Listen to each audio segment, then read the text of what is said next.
Horton Hears a Who by Dr. Seuss.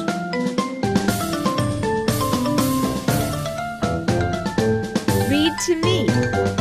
Read it myself. Autoplay.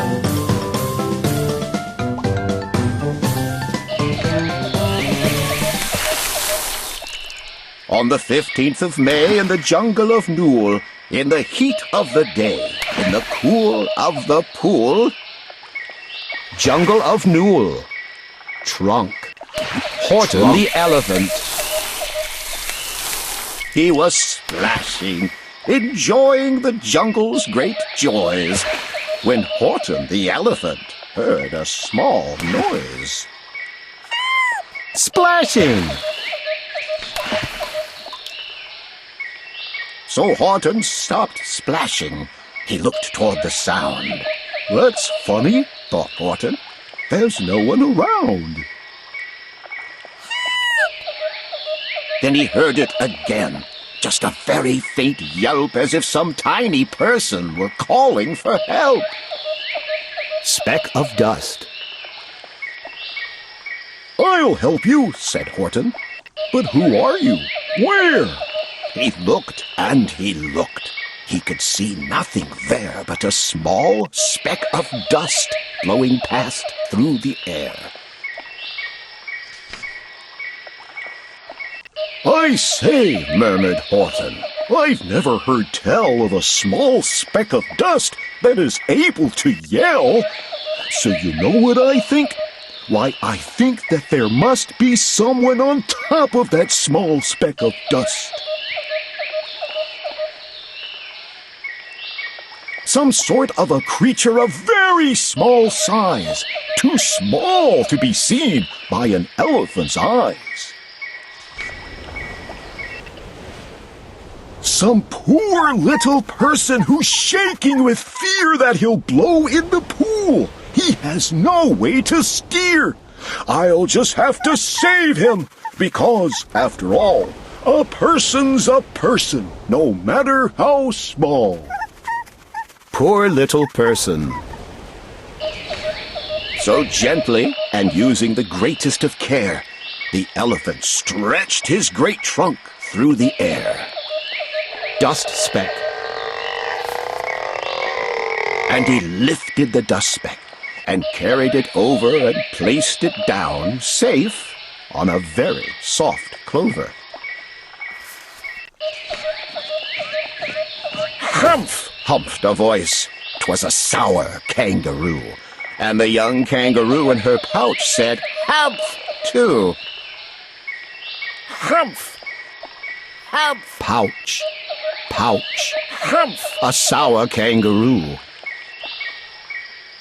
Why, that speck is as small as the head of a pin. A person on that? Why, there never has been. Jungle of Newell.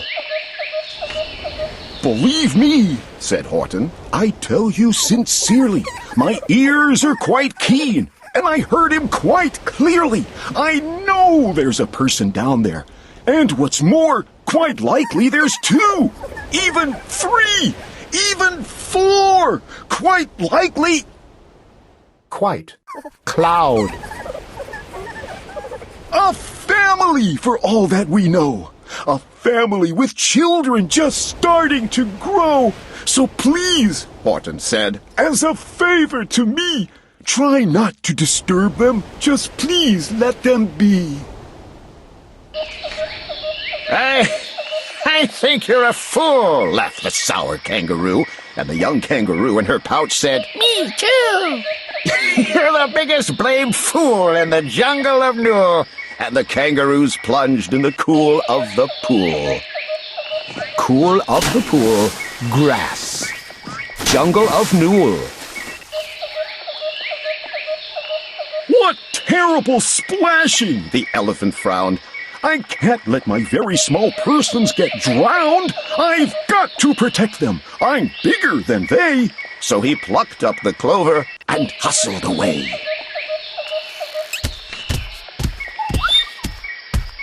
Through the high jungle treetops, the news quickly spread. He talks to a dust speck. He's out of his head. Just look at him walk with that speck on that flower. And Horton walked, worrying, almost an hour.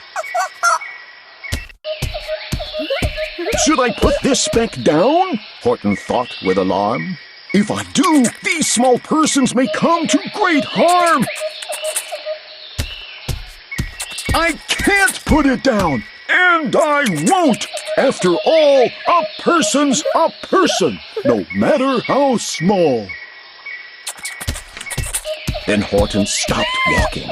The speck voice was talking. The voice was so faint he could just barely hear it. "Speak up, please," said Horton. He put his ear near it. "My friend," came the voice, "you're a very fine friend. You've helped all us folk on this dust speck no end. You've saved all our houses, our ceilings and floors. You've saved all our churches and grocery stores." Speck voice. Clover, Jungle of Newell. "You mean," Horton gasped, "you have buildings there too?" "Oh, yes," piped the voice, "we most certainly do." "I know," called the voice, "I'm too small to be seen, but I'm mayor of a town that is friendly and clean. Our buildings to you would seem terribly small, but to us who aren't big, they are wonderfully tall." Rush. "My town is called Whoville, for I am a Who, and we Whos are all thankful and grateful to you." And Horton called back to the mayor of the town, "You're safe now. Don't worry. I won't let you down." But just as he spoke to the mayor of the speck, 3 big jungle monkeys climbed up Horton's neck. The Wickersham brothers came shouting, "What rot! This elephant's talking to Whos who are not! There aren't any Whos, and they don't have a mayor, and we're going to stop all this nonsense, so there!" Shouting, Wickersham brothers. Clover. They snatched Horton's clover. They carried it off to a black-bottomed eagle named Vladikoff, a mighty strong eagle of very swift wing, and they said, "Will you kindly get rid of this thing?" And before the poor elephant even could speak, that eagle flew off with the flower in his beak. All that late afternoon and far into the night, that black-bottomed bird flapped his wings in fast flight, while Horton chased after with groans over stones that tattered his toenails and battered his bones, and begged, "Please don't harm all my little folks who have as much right to live as us bigger folks do." Horton. But far, far beyond him that eagle kept flapping, and over his shoulder called back, "Quit your yapping! I'll fly the night through! I'm a bird! I don't mind it! And I'll hide this tomorrow where you'll never find it!"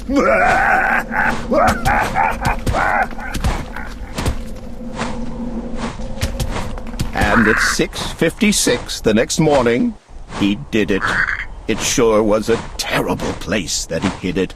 He let that small clover drop somewhere inside of a great patch of clovers 100 miles wide.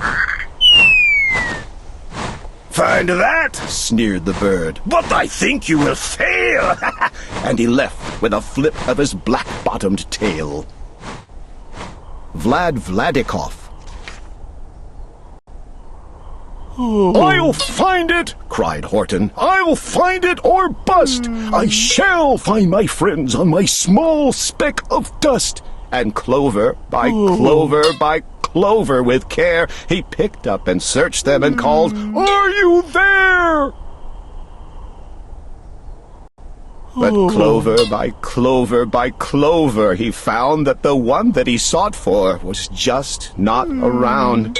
And by noon, poor old Horton, more dead than alive, had picked, searched, and piled up 9,005. 9,005. Pile. Then, on through the afternoon, hour after hour, till he found them at last, on the 3,000,000th flower. "My friends," cried the elephant, "tell me, do tell! Are you safe? Are you sound? Are you whole? Are you well?" From down on the speck came the voice of the mayor. "We've really had trouble, much more than our share. When that black-bottom birdie let go and we dropped, we landed so hard that our clocks have all stopped. Our teapots are broken, our rocking chairs smashed, and our bicycle tires all blew up when we crashed. So, Horton, please," pleaded that voice of the mayor's, "will you stick by us who's while we're making repairs?" "Of course," Horton answered. "Of course I will stick. I'll stick by you small folks through thin and through thick."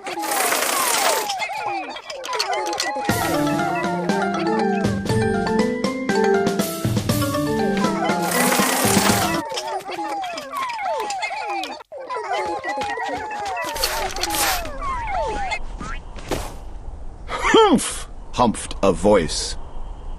Young Kangaroo. "For almost 2 days you've run wild and insisted on chatting with persons who have never existed. Such carryings on in our peaceable jungle. We've had quite enough of your bellowing bungle."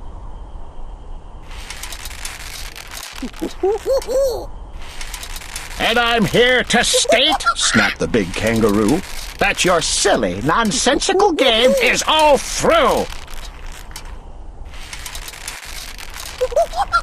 And the young kangaroo in her pouch said, "Me too." With the help of the Wickersham brothers, and dozens of Wickersham uncles and Wickersham cousins and Wickersham in-laws, whose help I've engaged, you're going to be roped and you're going to be caged.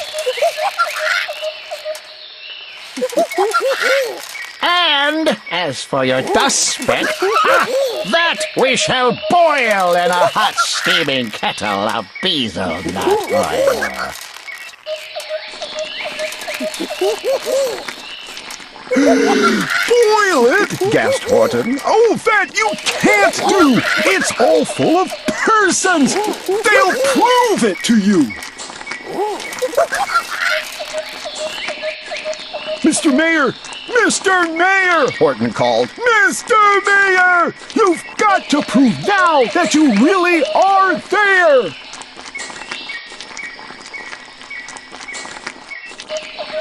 "So call a big meeting. Get everyone out. Make every who holler. Make every who shout. Make every who scream.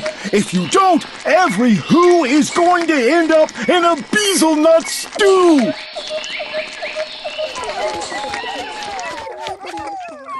And down on the dust speck, the scared little mayor quick called a big meeting in the Whoville town square.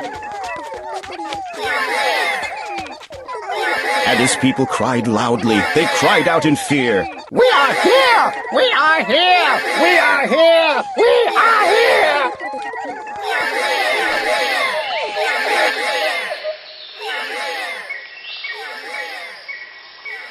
The elephant smiled. "That was clear as a bell! You kangaroo surely heard that very well!"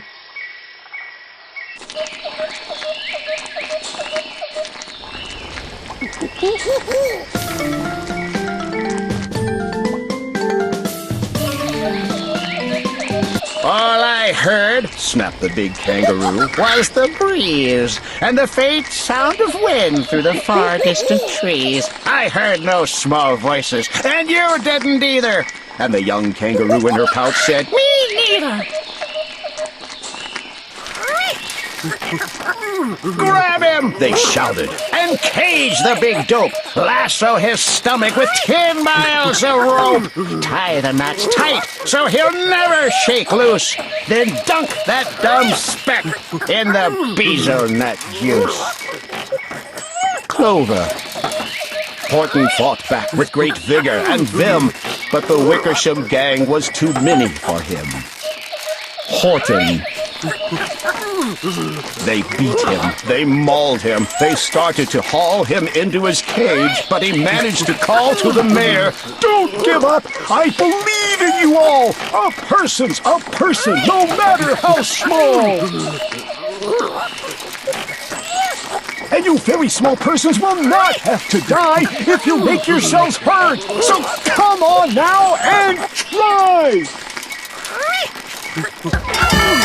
The mayor grabbed a tom-tom, he started to smack it, and all over Whoville they whooped up a racket.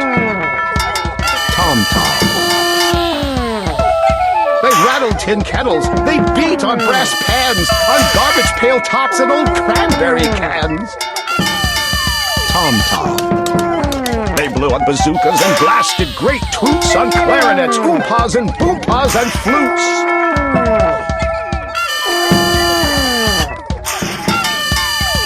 Gusts of loud racket rang high through the air. They rattled and shook the whole sky, and the mayor called up through the howling mad hullabaloo, "Hey, Horton, how's this? Is our sound coming through?"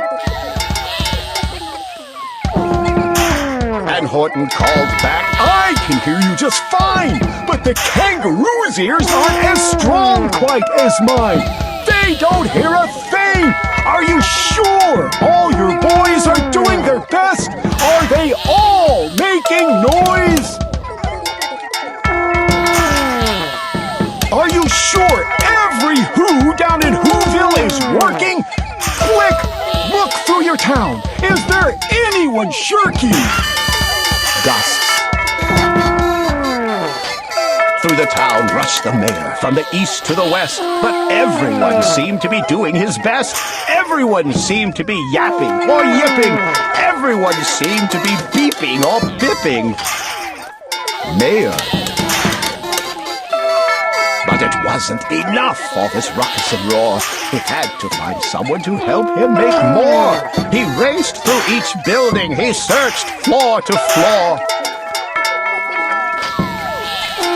And just as he felt he was getting nowhere and almost about to give up in despair, he suddenly burst through a door, and that mayor discovered one shirker quite hidden away in the Fairfax Apartments, apartment 12J.